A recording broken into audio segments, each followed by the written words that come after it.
hampir dari semua alasan kita menikah ini tidak masuk pada niat yang sebenarnya. Tapi kalau semua ini dilakukan karena saya mau menikah, karena Allah, bahasanya begitu. Tapi abstraksi itu. Karena Allah itu maksudnya apa? Karena Allah itu karena perintah.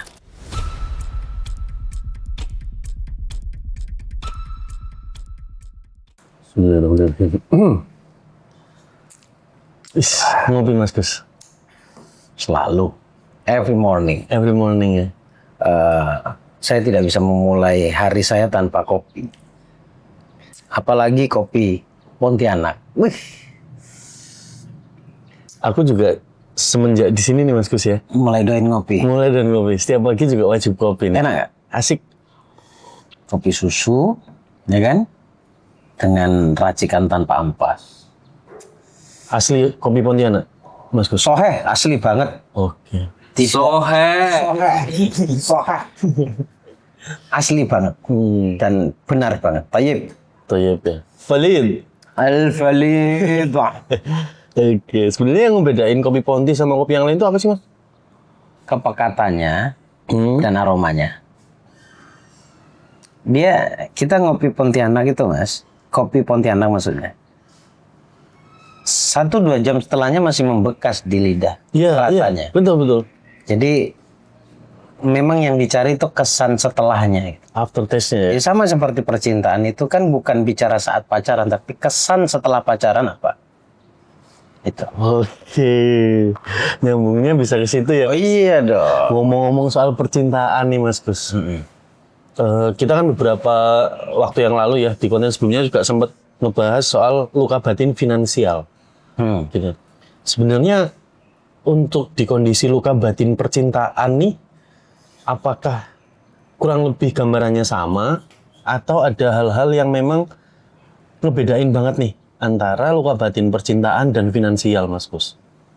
Baik. Oke, baik. Assalamualaikum warahmatullahi wabarakatuh. Waalaikumsalam warahmatullahi wabarakatuh. Pertanyaan bagus, tapi kalau ditanya apakah sama, tapi lebih krusial, Mas. Kalau nanya mana yang lebih penting ini dulu. Percintaan. Oh iya, karena ketika energi di dalam hubungan percintaan itu dibangun dengan baik, maka akan berdampak pada semuanya. Saya pernah bilang gini sih, bahwa kondisi kita hari ini itu ya kalau misalkan tidak baik keadaannya itu disebabkan satu hal, miskinnya rasa cinta dalam diri kita. Jadi kalau kaya dengan rasa cinta kan keluarnya jadi bagus, energinya jadi bagus. Nah, kita yang pernah berumah tangga, Mas Agus lah, kalau kondisi rumah tangga agak runyam dikit, pengaruh nggak pada rezeki? Pengaruh. Dikit aja tuh, belum lagi banyak gitu kan. Artinya kalau pertanyaannya sebaliknya, kalau kondisi hubungan percintaan, keluarga harmonis, itu mempengaruhi energimu apa enggak? Pengaruh nggak? Pengaruh nggak dulu? Belum punya ini. Oh belum. Tapi kan dia udah menjalani ataupun mempraktekkan sebuah relationship. Oke. Meskipun belum sejauh rumah tangga lah ya, tapi ya pengaruh. Pengaruh. Dalam di keluarga juga sama ibu, saya, ayah, sama adik, kakak. Oh iya, jadi lebih sedikit menarik nih Mas Gus. Artinya gini, ketika kita ngomong percintaan, itu identiknya selalu dengan pasangan. Identiknya, ya kan? Padahal seperti yang disinggung sama Mas Agus ini, dia ngebahas soal keluarga juga gitu loh. Dalam konteks yang lebih luas. Betul. Dalam pemahaman cerita yang lebih luas. Betul. Nah, artinya gini, apakah luka batin, kalau kita ngomong ya Mas Gus ya, kalau saya bisa menyampaikan, luka batin percintaan itu kan artinya tidak hanya terfokus hanya pada soal pasangan dan lain-lain kan? Oh iya. Nanti dulu Mas, nanti dulu. Oke. Ngomong-ngomong soal cintai, udah pada ngerti belum cinta itu apa? Makna cinta itu apa sebenarnya? Nah. Tak tanya ini. Oke. Cinta pada makna yang hakiki atau cinta pada makna di permukaan? permukaan aja dulu. Permukaan dulu ya. Tahunnya cinta seneng, tahunnya cinta yang indah-indah, tahunnya cinta yang asik-asik gitu. Kok setelah melakukan itu, setelah aku cinta sama dia, aku seneng sama dia, ujung-ujungnya mau sakit. Lah, tahu nggak makna cinta? Makanya biar paham, biar ini dasar dari cinta itu apa. Ada seorang ulama mengatakan, cinta itu awalnya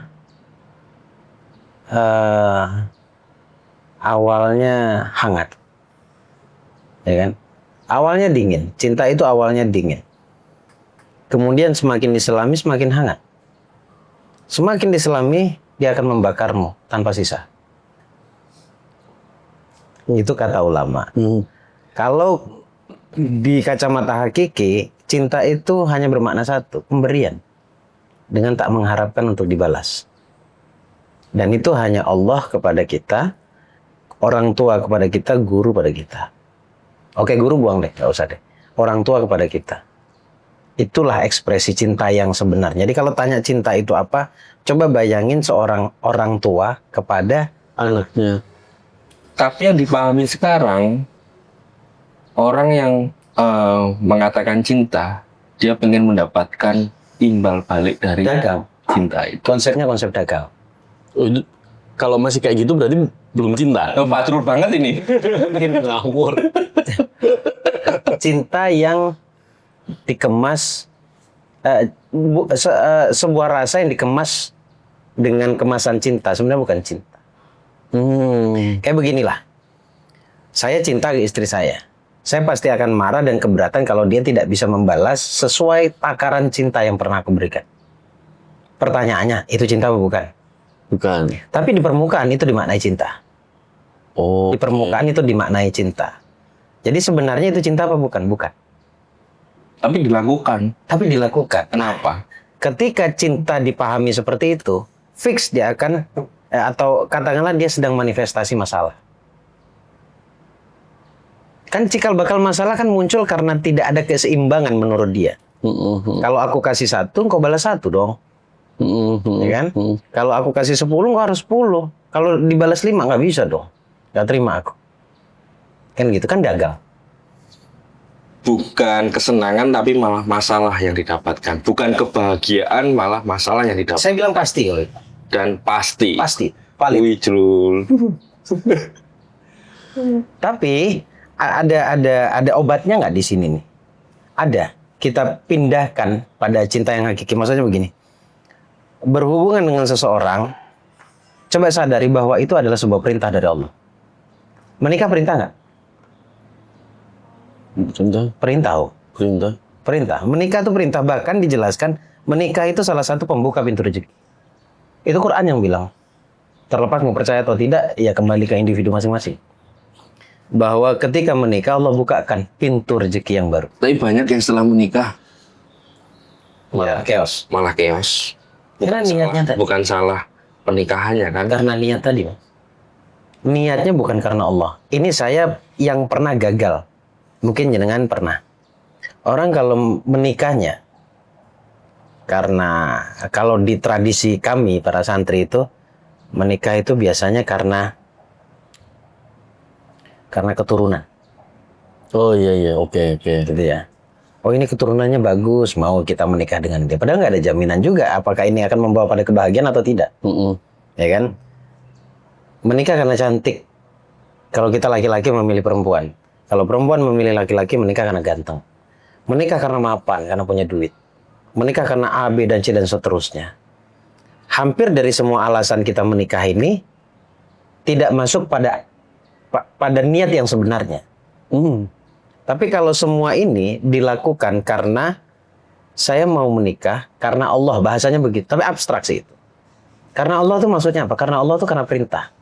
Dan ketika orang menikah karena diperintahkan, dia dengan kesadaran menikah itu sebuah perintah. Jadi memuliakan perintahnya daripada kata kerjanya. Sepertinya dia akan langgeng. Ada kemungkinan besar dia akan langgeng. Tapi kalau menikah karena cantik, hampir 90% bahkan lebih Entah itu di setengah perjalanan atau di puncak perjalanan, dia akan menemukan problem yang sangat besar. Ini bukan perkara mereka bisa bertahan atau tidak dalam sebuah pernikahan nih. Saya kalau ngebahas bab ini lancar, Mas. Tapi kalau yang menikah berdasarkan cantik dan dia langgeng, itu konsepnya gimana, Mas? Itu kan yang kita lihat di permukaan. Yang kita tidak tahu adalah konsep hati salah satu dari pasangan dari sebuah pasangan. Atau mungkin dari keduanya yang kita tidak tahu. Boleh jadi ada sebuah pemahaman yang dimasukkan oleh orang tuanya. Nah, menikahlah karena Allah. Karena perintah. Itu kan di permukaan tidak kelihatan, Mas. Kita melihatnya, oh karena iyalah perempuannya cantik. Itu kan asumsi kita. Yang kita tidak tahu kan individunya. Dia punya niat apa saat dia menikah. Gitu. Sama posisinya. Oh iyalah, Mas Bagus mau menikah sama Mbak Yuni kan karena cantik gitu. Orang melihatnya begitu. Tapi aku, tidak, Bos. Kalau bicara cantik, lebih banyak yang cantik. Dan sudah pernah saya dapatkan. Ngomong dapatkan jadi kayak kasar kali. Bukan dapatkan, maksudnya Bersamailah. membersamai. Dan kayak guru aja deh. Membersamai. Nah, karena belajar dari banyaknya kegagalan yang pernah saya alami dalam khususnya percintaan atau pernikahan, saya menemukan banyak celah kesalahan saya itu di mana. Ternyata dulu saya menikah karena dorongan orang tua. Dorongan paman saya. Karena paman saya kan anti pacaran.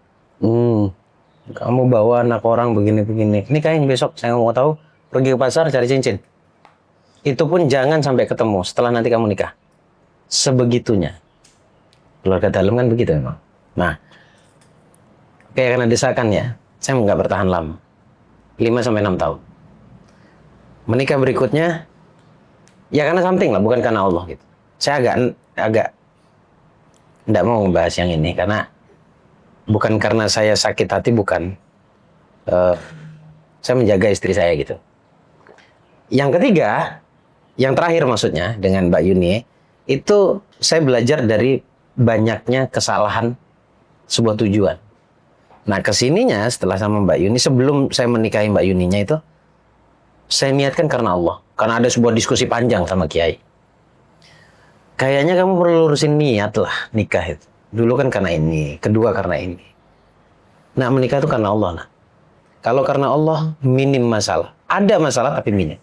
Bisa nggak sih, misalnya niatnya udah salah terus dilurusin niatnya? Bisa lah. Kenapa dulu nggak gitu, Mas? Karena sadarnya setelah mereka pergi. Oh gitu. Setelah perpisahan itu terjadi. Tapi kalau sekarang misalkan, Mas Agus, kan udah tak sounding suaminya Mbak Vista ya. Kalau ada niat lain di luar niat karena Allah ini, sekarang diperbaiki sangat bisa. Nanti boleh perhatikan, sebelum membangun niat ini dengan sesudah membangun niat ini, pasti perjalanannya beda. Oh kalau itu udah dari awal Mas saya. Nah, apa karena ada orangnya? Gini, biar lebih enak melihatnya ya tentang cinta ini ya. Kalau kita niatnya di luar niat yang sebenarnya tadi, bukan karena Allah. Tadi kan saya bilang banyak masalah ya. Tapi kalau niatnya karena Allah, seburuk-buruknya istrimu, kembali lagi pada niat awal itu pasti. Saya kan nikahnya karena Allah. Bukan karena dia A, B, dan C. Makanya ada sebuah pemahaman yang mengatakan kalian itu akan diuji dengan sesuatu yang kalian cintai. Betul. Kalau sebenarnya bisa dilihat indikator nih Mas. Kalau kita punya masalah tentang rumah tangga, sepertinya, ini pun bisa jadi kabar baik, bisa jadi kabar buruk juga ya.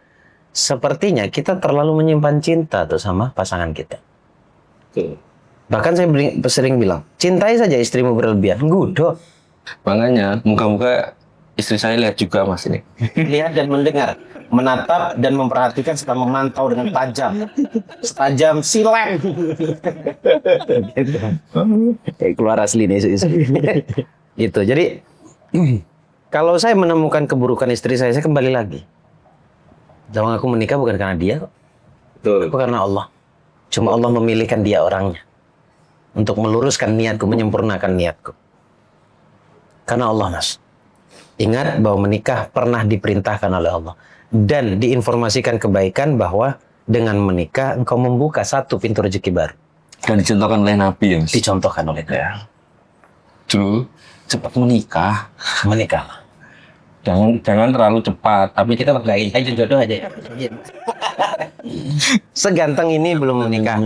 Ini bentuk dari kehati-hatianmu mungkin ya. Tapi ya coba bablasan. Satu itu mas. Ya coba bablasan. tapi kehati-hatian malah jadi ketakutan loh nanti. Iya. Kan gitu. Bahaya nanti ini. Oh dia. enggak Loh, nggak mau ngakui dia. enggak aku enggak belum aja Belum aja. Oh, belum ketemu. Ketemu tapi belum cocok. Mungkin ya. Nah, menurutmu? Tapi saya meyakini Mas Fajrul, Mas Agus, Kak, ini kan tidak terlambat ya, karena masih cenderung muda sebenarnya untuk ukuran laki-laki. Justru dia bisa dengan baik saat ini. Betul, kalau hari ini dimodali pemahaman seperti ini, bukan hati-hati lagi. Choice-mu lebih tepat. Amin. Pilihanmu nanti akan lebih tepat untuk memilih. Kalau dulu mungkin kan sifatnya untung-untungan, nanti bisa menikah. Oh kalau nggak cantik saya nggak mau gitu kan. Tapi kalau niatnya benar, yang datang sesuai kriteria itu masalahnya, bukan masalah itu bonusnya. Kalau niatnya benar sesuai kriteria bos, pasti bos. Oke. Oh iya kalau itu pasti tenang. Yang ngomong ini berulang gagal bos. Jadi tahu. Kan juga berhasil gagal. Berhasil dalam kegagalan, tersesat dalam jalan kebenaran. Oke. Sebenarnya itu juga yang mau saya tanyain tadi sih mas. Artinya gini kayak boleh kan kita tuh punya kriteria A, B, C, D. Gitu. Dari sisi ilmu law of attraction mas, malah kita itu disarankan untuk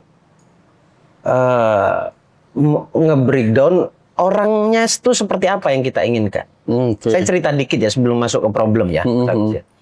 Boleh tanya Mbak Yuni saya urip. Istri saya tuh nulis ini akhir endingnya akan jadi lelucon, tapi nggak tahu kenapa semuanya terjadi. Karena dia juga pernah gagal, bahkan 2 kali gagal dalam sebuah hubungan keharmonisan percintaan ini. Pada akhirnya dia ketemu satu temennya. Temennya bilang, Yun, coba deh kamu tuh pengen pasangan kayak apa? Coba kamu tulis. Nah dari situlah mulailah dia mencari, akhirnya dia ketemu aku di sebuah seminar. Nah kemudian tak validasi. Tulislah gitu lah. Ternyata dia sudah pernah nulis sebelumnya. Penulisnya pertama Muslim, kedua orang Kalimantan. Oh iya. Sampai segitunya. Yang ketiga punya usaha minimal kafe, profesinya seorang guru. Duda. Karena dia menganggap duda itu sudah punya pondasi cara berpikir. Satu untung tidak ditulis. Ganteng. Kalau ganteng ditulis, saya yakin bukan saya orang. Ya enggak lah. Yang Dia jujur. Kalau karena ganteng aku bukan kamu orang. Kan pertama itu pujian, kedua itu hinaan bagi saya sebenarnya. Nah, ini ditulis dan saya Muslim.